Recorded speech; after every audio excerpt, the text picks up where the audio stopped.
जय हिंद दोस्तों। और आज हम अपने इस वीडियो में देखेंगे भारत के बारे में। हमारा प्यारा भारत, आखिर में इसके बारे में क्या क्या जानकारी मुझे मालूम है और मैं क्या क्या आपको दे सकता हूँ, उन सभी को मैं आज इस वीडियो में कवर करने की कोशिश करूंगा और ज़्यादा वीडियो ना हो लंबा, यही करने की कोशिश करूंगा। भारत के पड़ोसी मुल्कों में दोस्तों सबसे पहले मैं आपको बता देता हूँ कि भारत इस समय पूरी दुनिया का 7वां सबसे बड़ा देश है। अगर क्षेत्रफल की दृष्टि से देखा जाए तो 7वां सबसे बड़ा देश है।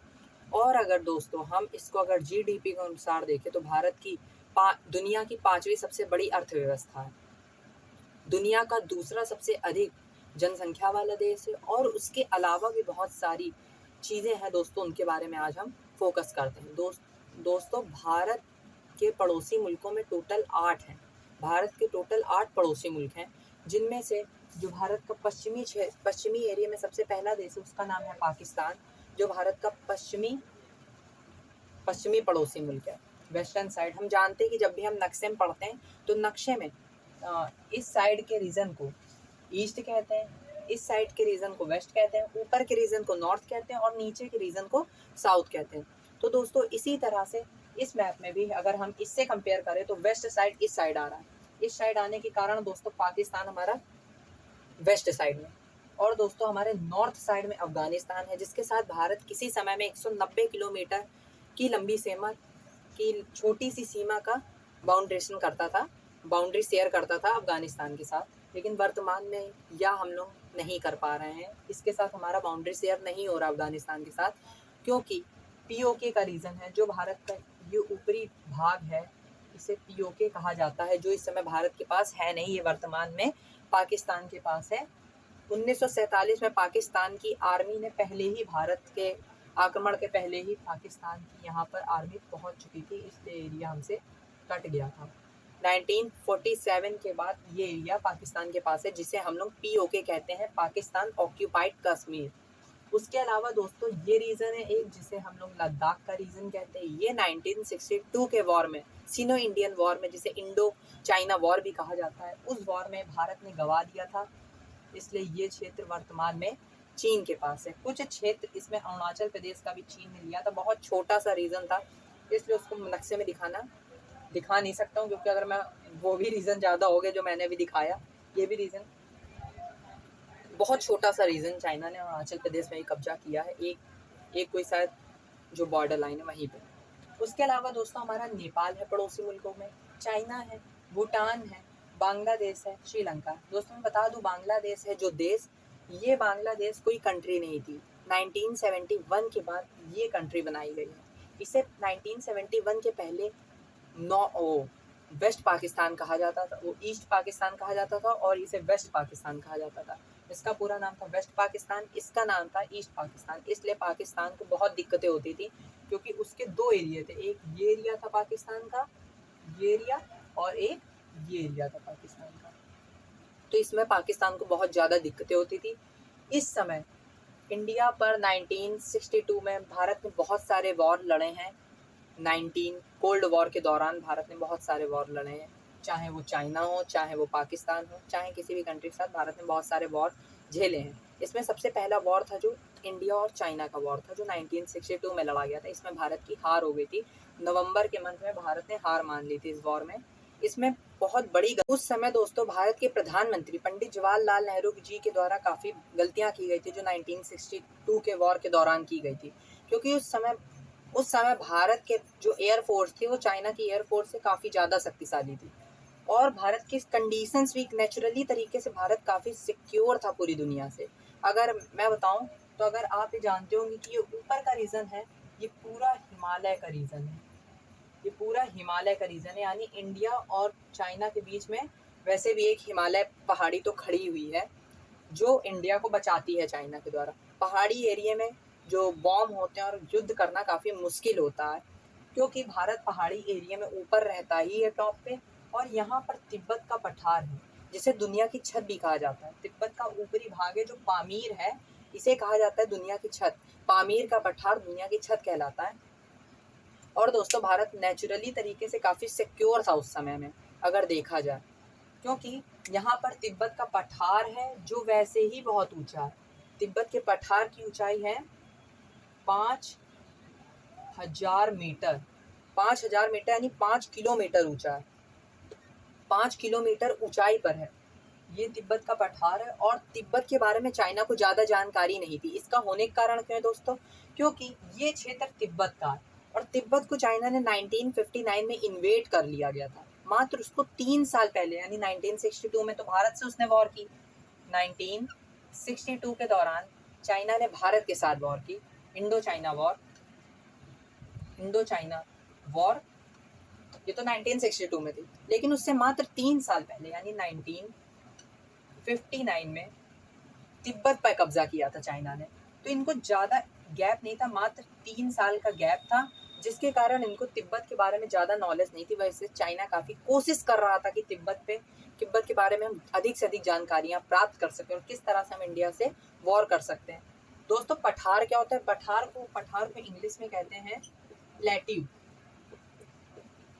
प्लेट्यू कहते हैं। और दोस्तों 5000 मीटर की ऊंचाई पे है ये पठार, तिब्बत का पठार। और हिमालय पर्वत श्रेणी तो दोस्तों आप जानते हो कितना मुश्किल होता है वहाँ पर युद्ध करना। तो भारत वैसे भी ऊंचाइयों पर बैठा ही था और चाइना का नीचे का एरिया है 5000 मीटर की ऊंचाई पर एक समतल भाग होता है जिसे पठार कहा जाता है। वो बिल्कुल होता समतल ही है, लेकिन वो काफी ऊंचाई पर समतल, मतलब एक पहाड़ बनाए और उसको बिल्कुल सीधा सीधा कर दे, उसकी चोटी को बिल्कुल फ्लैट कर दें, तो वो पठार कहलाता है। तो ये दोस्तों तिब्बत का पठार है। और चाइना ने 1959 में तिब्बत को इन्वेड किया था और 1962 में उसने यहाँ पर आक्रमण कर दिया लद्दाख के रीजन में। इसे कहा जाता है ठंडा रेगिस्तान, बिल्कुल समतल है और बहुत ठंडी पड़ती है, रेगिस्तान की तरह बालू वाला रीजन है और काफ़ी ठंडी पड़ती है इस रीजन में। तो इनको ज़्यादा अनुमान नहीं था इन्होंने तिब्बत को इन्वेड किया था तिब्बत को, तो इनको ज़्यादा नॉलेज नहीं थी तिब्बत के बारे में। अगर इंडिया उस समय एयरफोर्स से हमला करता, क्योंकि हम लोग वैसे भी ऊंचाई पर हैं, यहाँ पर इंडियन एयरफोर्स का स्टेशन था, तब भी अगर हम लोग यहाँ से आक्रमण करते हैं चाइना के ऊपर, अपनी एयरफोर्स का यूज करते हैं, तो हम लोग शायद इस वॉर में जीत भी सकते थे। लेकिन उस समय हमारे देश के ना ही रक्षा मंत्री भारत में थे, ना ही हमारे देश के ना ही हमारे रक्षा मंत्री देश में थे और ना ही हमारे देश के प्रधानमंत्री भारत में थे। भारत के प्रधानमंत्री दोस्तों आपको पता है कहाँ थे? भारत के प्रधानमंत्री भारत में ना होकर नेपाल में थे।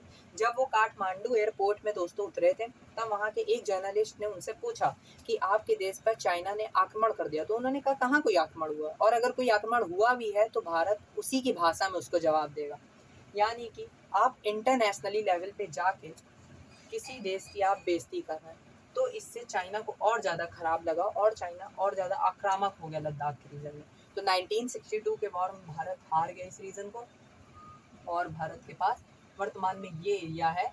मैप में हम लोग पूरा दर्शाते हैं, लेकिन वर्तमान में जो एरिया अभी हमारे कंट्रोल में है वो दोस्तों ये है। उसके अलावा दोस्तों नेचुरली भारत काफ़ी सिक्योर है चाइना से। यहाँ पर तिब्बत का पठार है, यहाँ पर हिमालय पर्वत श्रेणी है, जिससे चाइना को बहुत ज़्यादा दिक्कतें होती हैं, कभी होंगी भी अगर आने वाले समय में। ये दोस्तों पाकिस्तान है, लेकिन पहले पाकिस्तान नहीं हुआ करता था, इसे वेस्ट पाकिस्तान कहते थे और इसे ईस्ट पाकिस्तान कहते हैं। जो आज का बांग्लादेश है ये ईस्ट पाकिस्तान था। दोस्तों जब हमारा 1971 के समय में वॉर हुई, ये वॉर होने का कोई कारण ही नहीं था। भारत की प्राइम मिनिस्टर थी, उनका नाम था इंदिरा गांधी। तो इंदिरा गांधी जी ने वॉर करने की भारत ने वॉर भी नहीं स्टार्ट की। भारत ने तो वैसे आज तक की कभी वॉर स्टार्ट ही नहीं की है। तो 1971 में जब भारत की वॉर स्टार्ट हुई पाकिस्तान के साथ, तो इस रीजन पे मेन नहीं थी, भारत का मेन फोकस था ईस्ट पाकिस्तान में। ईस्ट पाकिस्तान में भारत इसलिए इन्होंने वॉर किया था क्योंकि वेस्ट पाकिस्तान वाले समझते थे कि ईस्ट पाकिस्तान के लोग हैं जो वो गवार हैं, हम ज़्यादा ऊंच जात के हैं, ये लोग नीच जात के हैं। तो काफ़ी भेदभाव करते थे पाकिस्तान के लोग, और ये लोग यहाँ पर अपनी आर्मी भेज के यहाँ के लोगों के साथ, लड़कियों के साथ रेप करते थे और बहुत सारे चीज़ें करते थे, लोगों को मारते रहते थे हर समय। तो इसलिए जब ये बात इंदिरा गांधी को पता चले कि इन्हीं की आर्मी अपने ही देश के लोगों को मार रही है, तो हमें भी इनकी मदद करनी चाहिए। तो यहाँ के लोगों को सपोर्ट करने के लिए इंडिया ने आक्रमण कर दिया। और आक्रमण किस तरह से किया था, यहाँ पर इंडिया ने INS विक्रांत, जो भारत का सबसे बड़ा एयरक्राफ्ट कैरियर है, युद्धपोत है उस समय था, उसे यहाँ करके इसका नेवी ब्लॉकेज कर दिया। क्योंकि पाकिस्तान को एक चेन थी, यहाँ से सब चीज़ें यहाँ से वेस्ट पाकिस्तान में पहुँचानी पड़ती थी। लेकिन भारत ने क्या किया, इसको ब्लॉक कर दिया, नेवी ब्लॉकेज लगा दिया पूरी तरह से, और इसका नेवी से संपर्क बिल्कुल टूट गया। जिसके कारण अब इनको एयरफोर्स से भी दिक्कत हो रही थी, क्योंकि इंडिया जब तक की परमिशन नहीं देगा कि आपको हमारे देश के ऊपर से उड़ना है कि नहीं, तो ये जा भी नहीं सकते थे। इनका ये रीज़न बिल्कुल तरह से कट गया था। इसी तरह और इन्होंने भारत ने 2 फ्रंट पे लड़ाई की थी, और भारत को हमेशा इसी चीज़ का डर लगता है, क्योंकि इस समय पाकिस्तान और चाइना के रिलेशंस काफ़ी अच्छे हैं, और यहाँ से हमारे देश के अंदर से, हमारे पीओके के अंदर से सीपीईसी रोड जाती है। अगर आप सीपीईसी के बारे में नहीं जानते, तो सीपीईसी एक रोड है जो पाकिस्तान चाइना के बीच में एक है। इकोनॉमिक ट्रेड बनाया गया है, जिसका मतलब है China Pakistan economic corridor. China Pakistan economic corridor बनाया गया है। इसका मेन मकसद है दोस्तों दोनों देशों के बीच के संबंध को अच्छा करना और व्यापार ज़्यादा से ज़्यादा करना। और दोस्तों ये देखने वाली बात है कि सीपीईसी रोड भारत ही के रीजन के अंदर से जा रहा है। भारत का पीओके है जो इसके बीच से जा रही है सीपीईसी, और भारत ने इसमें कुछ नहीं किया, अब काफ़ी सॉफ्ट नीति अपनाई। भारत को इसमें आक्रामक रवैया अपनाने की ज़रूरत है, क्योंकि पीओके के अंदर से कोई इंटरनेशनल लेवल पे कोई इंटरनेशनल रोड नहीं जा सकती किसी दूसरे देश के रीजन से। भारत ने इसमें बस थोड़ी काफ़ी सॉफ्ट नहीं थी, और भारत जब अपनी खुद रोड यहाँ पर बना रहा था लद्दाख के रीजन में, तो चाइना ने उसे बनाने नहीं दी। उसका रीज़न था, उन्होंने कहा कि हमारे दोनों के बीच में बॉर्डर अभी बिल्कुल डिक्लेयर नहीं हुआ, तो आप इस रीजन में कोई भी रोड नहीं बना सकते, जिसे हम लोग LAC कहते हैं। ये LAC है दोस्तों, जो हम लोग पाकिस्तान चाइना से बॉर्डर बनाते हैं उन सभी बॉर्डर को हम LAC कहते हैं, और जो हम लोग पाकिस्तान के साथ बॉर्डर बनाते हैं उसको LOC कहते हैं। LOC और LAC में अंतर ये होता है, LAC ऐसा बॉर्डर है जो वर्तमान में एग्जिस्ट करता है, जो हम दोनों देशों के बीच में वर्तमान में है। लेकिन जो LOC ऐसा बॉर्डर है जो हम दोनों देशों के बीच में फिक्स हो चुका है, यानी पाकिस्तान और इंडिया के बीच में बॉर्डर फिक्स हो चुकी है। लेकिन चाइना के साथ अभी हमारा कोई बॉर्डर बिल्कुल निश्चित ही तय नहीं हुआ, और जो हमारी भारत की एग्रीमेंट थी जिसे उस समय में हम LOC कहते थे, तो हमारी चाइना वो तिब्बत के साथ हमारी एग्रीमेंट हुई थी। आज तक की हमारी चाइना के साथ कोई एग्रीमेंट नहीं हुई है इस टॉपिक को लेके कि हमारा बॉर्डर शेयर कहाँ से कहाँ तक की हमारा बॉर्डर है। इस टॉपिक पे लेके हमारी चाइना से अभी तक की कोई बात नहीं हुई है। और दोस्तों पाकिस्तान, अफगानिस्तान के साथ भारत अभी वर्तमान में बॉर्डर शेयरिंग नहीं करता। 190 किलोमीटर का यहाँ पर पतला सा रीजन है, ऐसे अफगानिस्तान में गया है सीधे सीधे। जो अफगानिस्तान कंट्री का अगर आप मैप देखेंगे तो ऐसे है, कुछ ऐसे है। तो ये जो दोस्तों ये एरिया है, ये इंडिया के साथ शेयर करता है टॉप के रीजन में, लेकिन वर्तमान में एग्जिस्ट नहीं करता, क्योंकि यहाँ पर पीओके का अधिकार है, और भारत अभी तक केवल वर्तमान में केवल 7 कंट्री भारत के पड़ोसी मुल्क है, अगर रियली देखा जाए। उसके अलावा दोस्तों 1971 के वॉर के बाद इंडिया ने एक और बहुत बड़ी वॉर झेली, जिसको कहा जाता है, जिसको आप सभी जानते होंगे, कारगिल वॉर। ये 1999 में हुई थी, और इंडिया और पाकिस्तान के बीच में सबसे लंबी वॉर चली थी।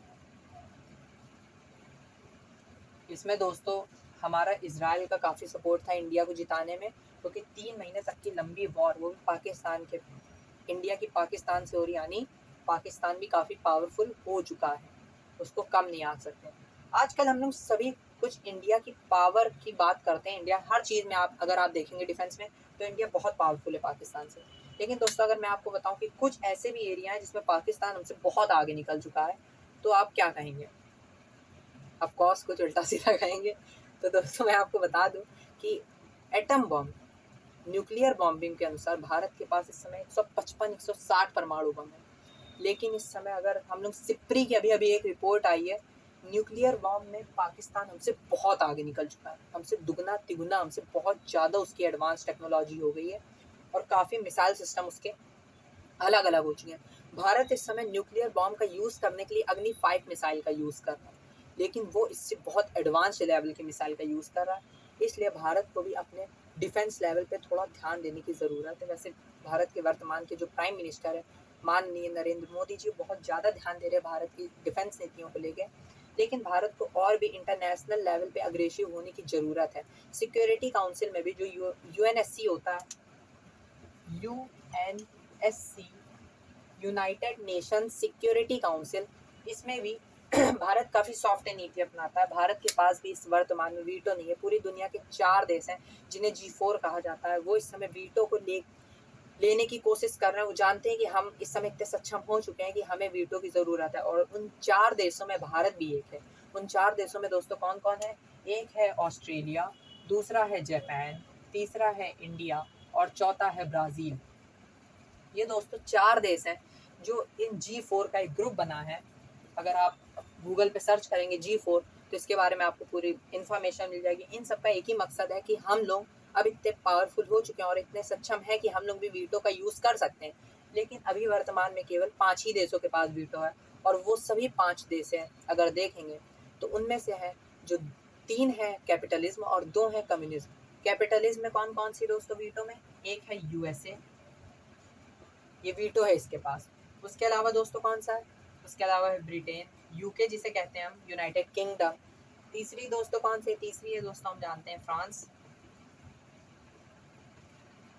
ये 3 देश हैं दोस्तों कैपिटलिज्म जहाँ चलती है, जहाँ लोकतांत्रिक देश हैं, इन सबको कहते हैं, ये है कैपिटलिज्म। उसके अलावा दोस्तों कौन से हैं? उसके अलावा दोस्तों 2 देश और जानते होंगे आप, रशिया एंड चाइना। इन दोनों देशों के पास दोस्तों, ये दोनों देश वर्तमान में कम्युनिज्म पर आधारित हैं। इन दोनों की नीतियाँ काफ़ी एक तरह से कह लो राजतंत्र है, राजतंत्र, कम्युनिस्ट कंट्रीज़ हैं, कम्युनिज्म है यहाँ पर। और दोस्तों ये था आज इंडिया के बारे में। और दोस्तों बता दूँ ये है इंडियन ओशियन। इंडियन ओशियन के बारे में दोस्तों जानते हैं? दुनिया का इकलौता ऐसा महासागर है जिसका नाम किसी देश के नाम पर रखा गया है, इसलिए इंडियन ओशियन बहुत ज़्यादा इम्पॉर्टेंट है भारत के लिए। इंडियन ओशियन बहुत ज़्यादा बड़ा ओशियन है और यहाँ पर इंडिया के अलावा कोई राइवलरी नहीं है, कोई बड़ी देश नहीं जो इंडिया को टक्कर दे सके। यहाँ पर दोस्तों एक लक्षद्वीप है और बहुत सारी चीज़ें, ये अंडमान निकोबार द्वीप समूह में भारत ही के हैं, ये यूनियन टेरिटरी है। इस समय भारत में टोटल 28 स्टेट्स हैं और 9 यूनियन टेरिटरीज़ हैं। 9 यूनियन टेरिटरीज़ में एक लद्दाख है, यहाँ है पुडुचेरी है, यहाँ है दमन दीव, यहाँ अंडमान निकोबार समूह, दिल्ली, चंडीगढ़। इसी तरह दोस्तों बहुत सारी चीज़ें हैं और भी भारत को बताने के लिए, लेकिन मुझे आज जितना पता था मैंने आपको नॉर्मली वे में वो चीज़ें बता दी हैं। और दोस्तों मैं आगे के वीडियोस में और अच्छे से अलग-अलग टॉपिक्स पर चर्चा करूँगा। और दोस्तों अगर वीडियो अच्छी लगे तो लाइक एंड सब्सक्राइब करें मेरा चैनल। धन्यवाद।